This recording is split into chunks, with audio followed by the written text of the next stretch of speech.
To Monday Night Football, where we have breaking news out of Las Vegas, where moments ago the Las Vegas Raiders and Jon Gruden officially parted ways.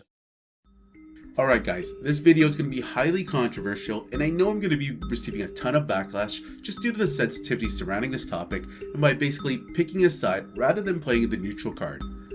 I'm also going to be addressing how the NFL somewhat opened a can of worms with this whole controversy and everything that was revealed in Gruden's emails that included misogynistic and homophobic comments. So, Jon Gruden of the Las Vegas Raiders announced that he was resigning after new emails surfaced in which he sent to Raiders owner Mark Davis while making disparaging comments about women, minorities, homosexuals, and a whole host of other people that included NFL Commissioner Roger Goodell and NFL owners. Gruden at the time was not working for the NFL but for ESPN on Monday Night Football when these specific comments were made, but it's been reported that Gruden's email over a 7-year period were investigated. Anyways, basically this investigation had enough material for a new Dave Chappelle special. Run it back.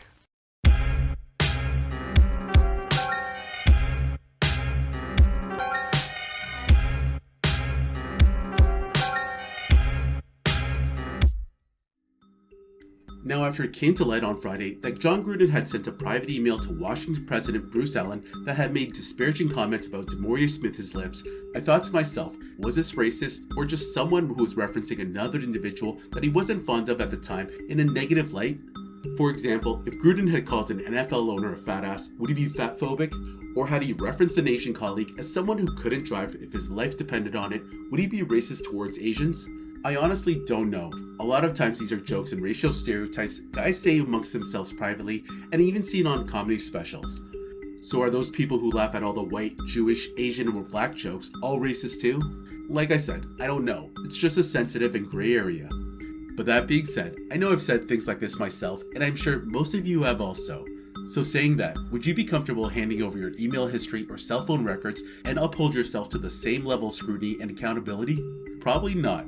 It kind of reminds me of that Sopranos episode where Ralphie makes a joke about Johnny Sack's wife about having a 99-pound mole removed from her ass, and after Johnny finding out, everyone just pointing the finger at Ralphie when they've also made disparaging remarks about her also.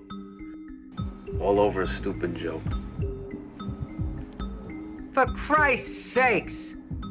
You never made a joke about Ginny Sack. Not like that. Not.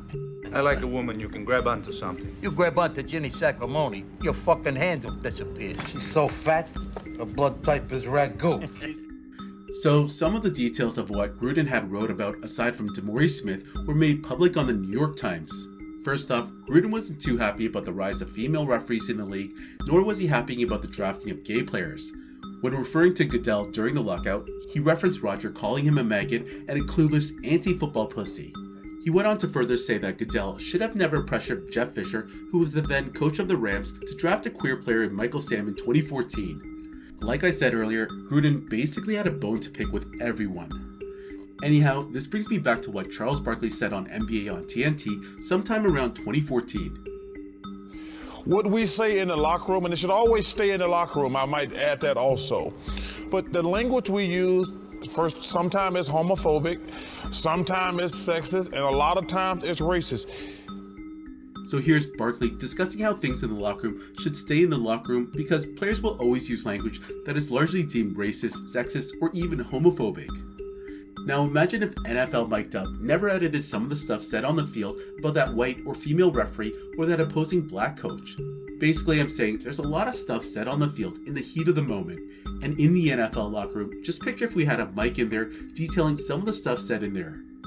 You can also look at those people in the media who a lot of them like to joke around in public, so just think how those jokes would be behind closed doors.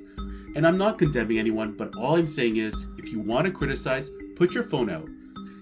But in the end, I think this issue can really snowball a lot further because think about two of the recipients on Gruden's emails, Bruce Allen and Mark Davis.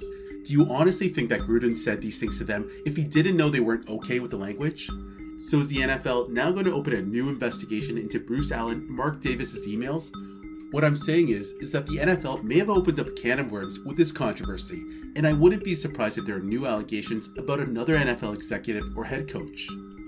All in all, I'm not going to say I support Gruden because he did say some grimy things and cross the line. but I'm not going to condemn the man knowing that I probably said things just as bad in the past.